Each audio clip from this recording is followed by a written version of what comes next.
Hello, this is the BeEngaged Podcast, where we bring together brilliant minds, elevate discussions across many industries, and promote unity. Welcome. I'm your host, Michelle Harper. Today, we have Kasey Clary, co-founder, president of a platform for relational organizing. Welcome, Kasey. Hey, Michelle. Thanks for having me on. Really appreciate it. I can kind of give a little bit of a background on who we are, what we do, in the space that we play in. We had started back in 2022 with what we provide as a policy management platform for lobbyists, governments, so state governments, corporate affairs professionals, really anybody that has to work in the policy arena, understand bills, their intent, their impact. And we use AI to flush that out and make it contextually relevant for our users. We usually start it off with a fun fact and then go into the discussion, and then we'll end it with like a favorite quote of the podcast, if you're ready for that. So the fun facts in this area, again, I'm new to this. I'm just figuring it all out. Yeah, you bet. So the fun facts that I found in this particular technology trends and relational organizing is apps that power peer-to-peer outreach, texting and message platforms, social graph and network mapping. I've got social media micro-influencer campaigns as one approach in this area, data dashboards, feedback loops, trust, transparency, and privacy tools, and a lot of AI and automation of personalization. So AI and automation for personalization, that's a lot. Yeah. And then Yeah. finally, I saw volunteer onboarding and gamification. So awarding points or badges for successful outreach and things like that. So are any of those in your wheelhouse? Is that kind of the trends in your industry right now? Yeah, I would say network graphing, definitely a piece of it. I would say that personalization and context relevance, like using AI to be able to actually create unique or bespoke experiences for each individual customer, very relevant. So yeah, I would definitely pull on those threads. Great. So you said in 2022, correct? Yeah, yep. So we started in 2022, and I can give a little bit of a background on like where we started and how we kind of evolved, if it Sure. helps. Yeah. Yeah. So my co-founder Zach and I met as pages in the state capitol back in 2014. So the page program is where you get to kind of take a semester off of high school, come up and work full time in the state legislature. A lot of states have this program. And you're really just kind of, an errand boy for legislators. So you're running, getting coffee, getting bill printouts, things like that, right? And it's a really great social experience for, all of the high schoolers that are involved in it, right? You get to kind of hang out and meet people that are politically inclined, and motivated to get into the space. And that's where I met Zach. Both went to college together, continued working at the legislature, worked as a legislative assistant to a now congressman. Zach worked all the way through law school in different roles in the state legislature. So got to see how the sausage was made. Saw, a lot of pros, cons to state legislative bodies, right, and ways that it could be improved. You're like, Went I into got the software inside development. track now. And this is Iowa, right? Yeah, yep, this was in Iowa. Okay. Okay, great. Yep. Went into software development and product management following college. I went and did corporate transactions for Fortune 500 after law school. Came back together. Actually was approached by somebody that ran a nonprofit in this space that was looking at ways to basically reduce, or I should say increase information transparency to voters from what happens in legislative bodies, right? There's kind of like an information asymmetry between the voter and what actually happens behind the scenes. And he was looking at, kind of creating a system to overcome that. We both got involved, thought it was an interesting project. Started with a direct-to-consumer application that was looking at legislation that came through each state legislative body and trying to kind of put it into plain language, and then augmenting the platform with relevant news. And so every user that would log onto our platform, we would ascribe like a political jurisdiction, right? So school board all the way up to their senator, and then just based on where they lived, feed them relevant news, and then also feed them legislation from each of those bodies, right? And make it easy to understand how it impacted them. Okay, And so the so what we users of your realized, application, basically they get an account and then they can understand all the state bills that are happening in plain language and kind of the pros and cons. So it just makes them more educated for the civic aspect of it. Is that yeah, right? yep, and it allowed them to organize, right? So if they understood what was happening, then they were able to make informed decisions as to, is this worth writing my senator about, or can I organize around this, right? So like there's a lot of topics that come through any state legislature or, city council that have a direct impact on folks, but they don't really understand what's going on. And so we were trying to make that a little bit more transparent and then give them the tools to be able to like directly reach out through the platform and kind of form coalitions around certain topics of interest, right? To have their voice be heard kind of en masse. And so what we realized is direct to consumer is hard to scale. We put a lot of users on the platform very quickly, but the economies of scale didn't really pan out. And so we looked at how we could pivot to start making money immediately. Had a lot of lobbyists that were signing up for the platform for the plain language legislation that we had created. And so we thought, hey, there's probably a business opportunity here, right? Because the lobbyist is a buyer, they're on the platform, there's a lot of them, they're obviously seeing value here somewhere. Okay, so you started out when it direct to consumers, and the business part of it, that you couldn't get enough consumers because it was probably offered for free. And then your business model would be what, advertisement? And it's like, well, we don't have the numbers to get the advertisement. So now we're going to pivot to the lobbyists and, kind of more insiders. Is that what you did? Yeah, yep. So the Okay. people that were getting paid for the information, right? There was kind of there was an opportunity there, whereas previously our business model was dependent on critical mass in individual like congressional districts, right? If you could get 10,000 people signed up in a congressional district, then that data was valuable to the politicians who would then pay for it. But that required a lot of burn up front where you weren't making a lot of revenue, right? And so we looked at ways, we were bootstrapped at the time, looking for ways to immediately bring in revenue. We were still working full-time jobs throughout this process up You're like, until this is my mid side hustle here. 2020. Yeah, yeah, exactly. And so to give it legs, right, we started talking to these lobbyists that had signed up and we're like, hey, what's the actual pain here? Like, why are you coming to this platform to get this information? What actually matters to you? And we learned that it's an absolute mess to try to navigate all of the bills that get introduced and how they impact individual clients that a multi-client lobbyist represents. And so if you think about a multi-client lobbyist, they're oftentimes representing 10 to up to 40 different organizations just on their own, right? Each of those organizations exists in a different industry. They're businesses with their own kind of constraints and opportunities that they're trying to analyze through a legislative lens, right? And so in Iowa, we have around 3,000 bills per legislative session that gets introduced. These people have to know each of these bills, what's in it, and how it relates to each of their clients so that they can advocate on behalf of or against, and then, pass amendments, things that actually benefit those clients.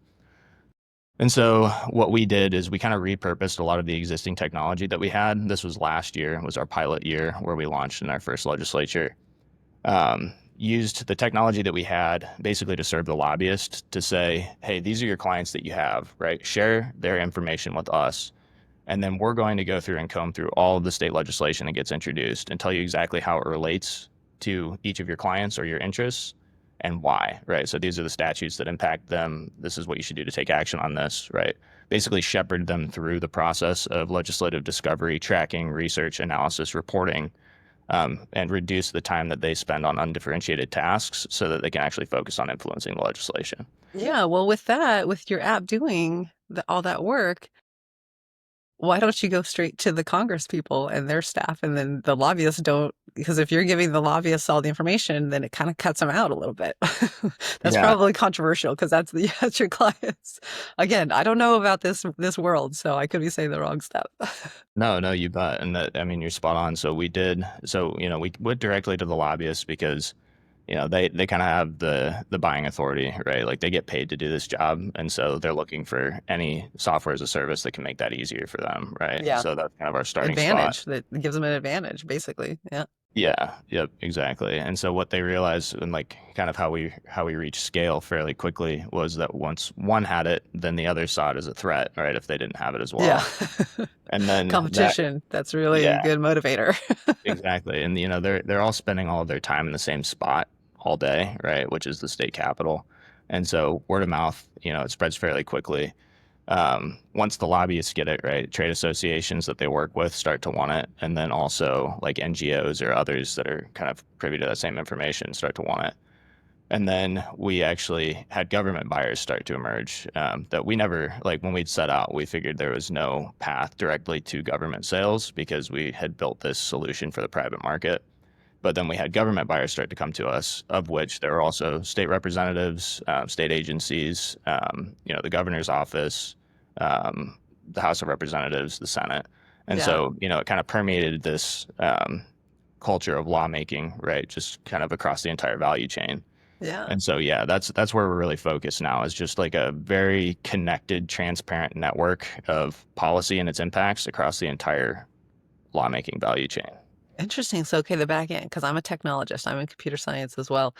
So you get the clients or you get the congressional information, and then you feed the AI, maybe a RAG style or something like that, the bill, and then it basically comes up with the analysis of whether they should support this, whether they shouldn't, how to think through that particular bill. And so you do that upfront work for them, and then they can just go to the app and understand what's my view on this, because what are all the details about the bill, and the AI just gives them all the information. Yep, you're spot on. So yeah, Okay, good. we have RAG pipelines set up for all the different information types that we pull in, right? So we've got like obviously bill texts, which are super important. We've got like hearings. We're scraping live hearings as they're being recorded, pulling out the transcript, diarizing them so that we know exactly who's speaking when and like the context, right? How they relate to bills. We've got a bunch of different data types that we're starting to aggregate over time. And then from the This is customer perspective, huge. This is so cool. yeah, Very it's super. timely. Yeah, it's great. And like every new data set that we bring to the table makes it that much more personalized, right? Because there's just more information to take action on. And so from the customer perspective, like, if you've got 20 to 40 clients, you can share all of their information with us, right? So like, let's say you're like Accenture or AWS or a client that's being represented by one of our lobbyists on platform, right? All you do is just feed a name to us, give us their domain or their URL, and we'll go and pull all of the information about that client, right? So their legislative priorities, their background, like everything about the company. And so you're seeding all of this context so that now, our system understands exactly who's being represented and the legislative topics that are most important to them. And then instead of having to go and sift through 2,500, 3,000 bills, you get exactly the bills that matter to them and why. And so you're able to take action immediately, right? And we've got all of these networks of voters. So, elected officials, their voting patterns, lobbyist declarations, like, finding the highest leverage points for them to be able to reach out to the right person at the right time to influence that policy outcome that they're seeking for that client. Yeah, that's fantastic. Oh my gosh, what a great fun fact. I love this entire industry that's created now with social media and peer-to-peer with our civic engagement. I think it's fantastic. So we were introduced. So I know your mother-in-law. So I'm Right. really good friends with your mother-in-law. I think that's so cute. She has such high regard for you, and she's been kind of talking so positively about what you're doing, the Yeah. initiative that you took. So you guys just got married as well, right? You and her Yeah, daughter? we did. Yep. Oh, We're how about to fun. celebrate our first anniversary in May. Ah, I love it. So Iowa. So you guys grew up in Iowa. Like I'm trying to find out you're such a young person. Yeah. You're doing so well. Like, how did you get there? So you grew up in Iowa, you went to college in Iowa, and then this kind of idea, and then just walk us through how you got here even. Yeah, you bet. So I've been writing code for a long time since middle school is kind of when I really started. A lot of just hobbies and projects, things like that, right? But also super interested in politics, and so did a lot of like extracurriculars in high school, like Boys State, all of that stuff, right? And then obviously the Page program to just explore that interest. Um, and so, Upvote's kind of like the perfect kind of culmination or marriage of those two interests that I've always had, right? Is technology and politics. Went to school for economics, got my degree in that in the business school, but also studied computer science. And so, it was just kind of a natural evolution. I think, my co-founder, Zach, similar path, very interested in politics, very interested in sales, transactions, law, right? So it was like a really good, we have complementary skill sets, right? And so it just seemed natural that we would at least try something like this early, see what we could do with it. So yeah, There's just really so much. capitalizing on early interest. I mean, there's so much information out there. It's not my job to keep up with all the the politics. Like I'm an engineer. I don't have time. I have kids. And so having something to really inform me would actually be very beneficial of like, can you give me and using AI, like when I talk to a lot of AI folks, they say AI can either manifest a business, manifest what you want to do in the world, or it can disrupt what you're currently doing. And it seems like this one, you used AI, kind of AI digital first in your company to manifest what you wanted to do. So you're creating your career by marrying your interests with AI, and AI just makes it so simple. I can't, it's just the best example that I can find. Yeah, yeah, no, it's great. It's funny because, when we'd set out kind of on this journey, we started talking about um, tackling this space and, would have been July of 2022. So it was like right before the advent of like consumer artificial intelligence, right? Like nobody was talking about it. It was like, kind of behind the scenes in this like machine learning world where it wasn't accessible by like the general public. And we're talking about how, what can we do in order to like get ahead of this problem, but not even with AI in the conversation necessarily, right? And we're like, do we hire policy analysts? Like, do we need to scale a network of like individual, like state specific policy analysts? Like, that sounds expensive, right? Like, it's going to be Mm. really difficult to Yeah. like actually understand what's going on at the ground level of each of these spaces. And then, November of 2022 was, I think, when GPT-3 launched to the public with ChatGPT. You're And like, we're I'm like, on oh it. man, this is like, perfect timing. Like now we can handle all of this at scale. It's just a matter of how fast can we get the information like fed into the system. So First to market matters. So you guys are first to market on this, and you can get a whole lot of market share by just being first. And then, it's easier to stay ahead. And once you have that market share, as it keeps rolling. So you're in Iowa to educate on the election issues, and it's just facts. It's not opinion. yeah, yep. We have to be 100% nonpartisan. Lobbyists come in all shapes and forms. And so the baseline information is the same for everybody, but then the contextual difference, right, based on their client base, based on the interests involved with anybody that they represent, right, it'll shift that platform for them just automatically, right? We're completely nonpartisan. That's key. So you started a business. It seems like you're getting a lot of investment and investors. So you're a business owner. How does that feel? You're so young in my mind. I mean, you're not that young, but to me, based on my age, how does it feel to be a successful business owner, the first out of the gate? Or have you tried other businesses and you kind of learned from those? Yeah, I haven't necessarily taken anything nearly as far as Upvote, right? In the past, I've launched plenty of applications, side projects, things like that, but never anything that I really dug into like this, other than my day job or my career. It feels good. It feels like a normal job. It's kind of funny because like when you go back in time, it's like I've always wanted to ride the entrepreneurial roller coaster and be VC backed and like build something that grows really fast, right? And now we're doing that, and it feels like just like a really high stress, high stakes day job, right? With like double the hours. So we don't You're really like, oh, pour now our I'm heads the owner. into It's my responsibility and I'm accountable for everything.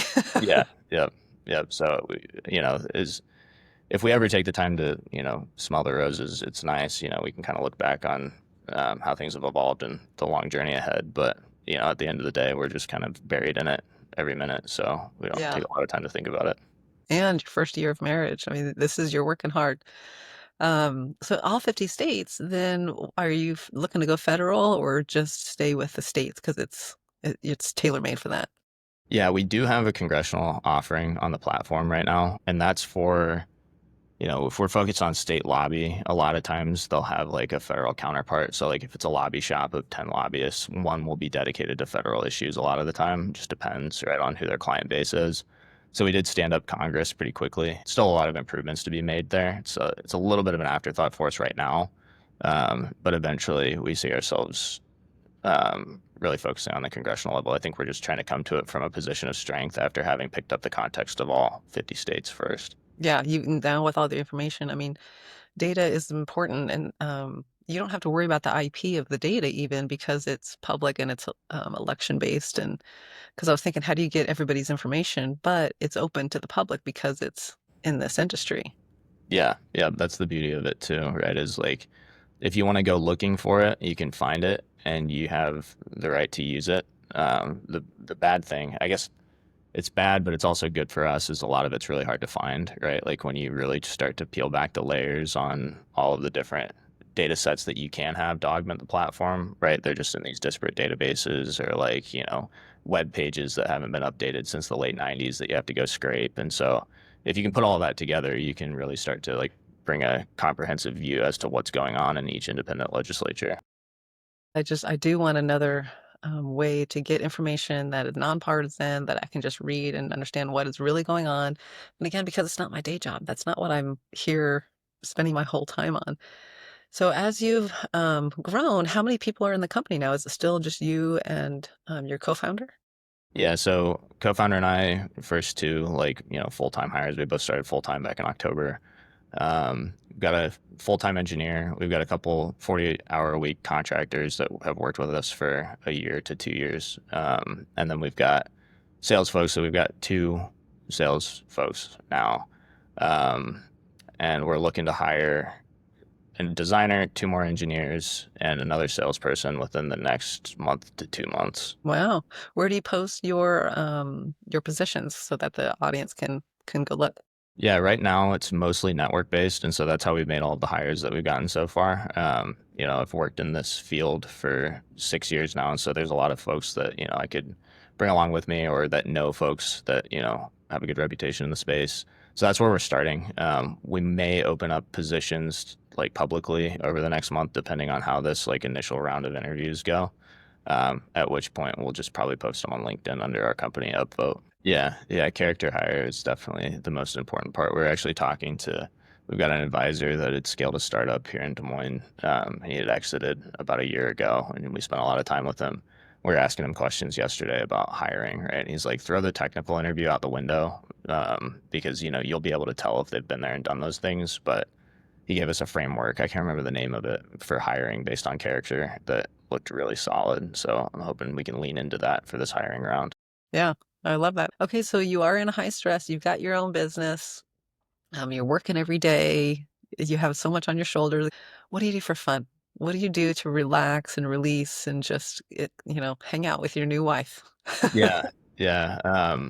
We travel a lot. And so, right now it's like wedding season for all of our friends. So everybody's getting Yeah. married. So it seems like whenever we have like like open weekend, it's usually dedicated to traveling for like weddings, bachelor parties, those types of things. But that's unique to the time. My wife Kylie and I like to host dinner parties, and so we've got a good friend group here in Des Moines. We'll regularly host. She's pretty elaborate, so she'll go all out, with the tablescapes and all of those things, and have people over and just cook for the day. And it's a great time.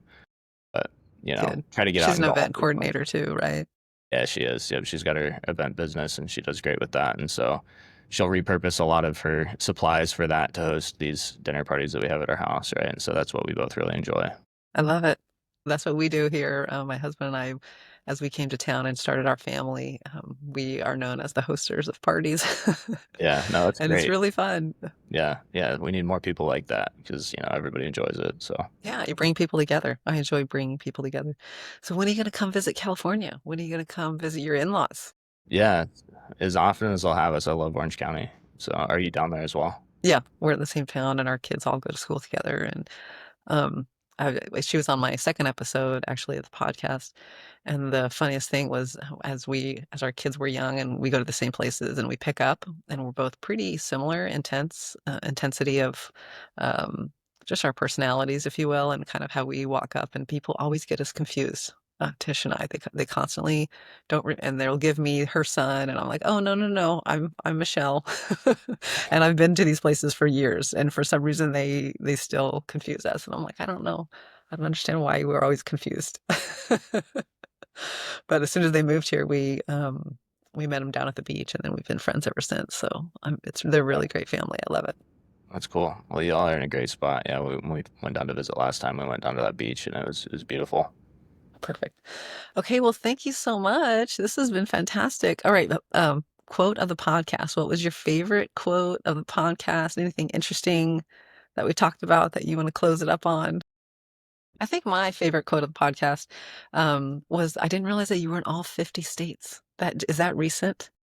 We will be, yeah. So that's coming soon. Yeah, we try to roll out state by state to make sure that we understand kind of the legislative nuance within each. But yeah, But that's the goal. that's just the accomplishment of that you've covered all, again, first to market.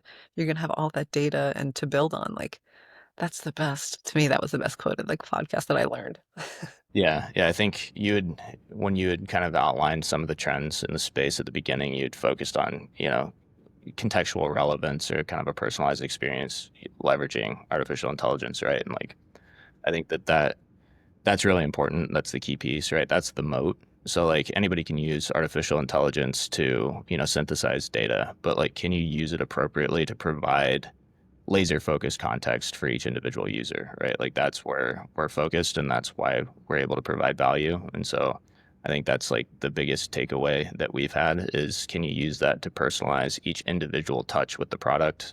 Then your value increases by an order of magnitude. So You guys are in the forefront. This is where it's all going. So you guys are definitely in the forefront of this. And so that was I like that quote too.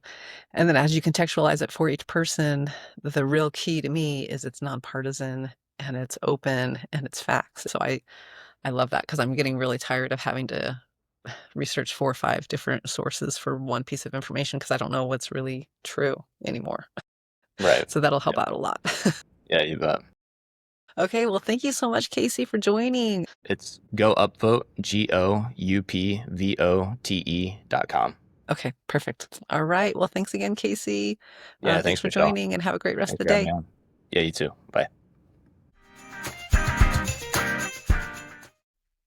Thank you for joining the BeEngaged podcast. This podcast was prepared by the author in her personal capacity. The views and opinions expressed in this podcast are those of the author and do not reflect the official policy, opinion, or position of her employer. Thank you again for joining. All rights reserved to BeEngaged.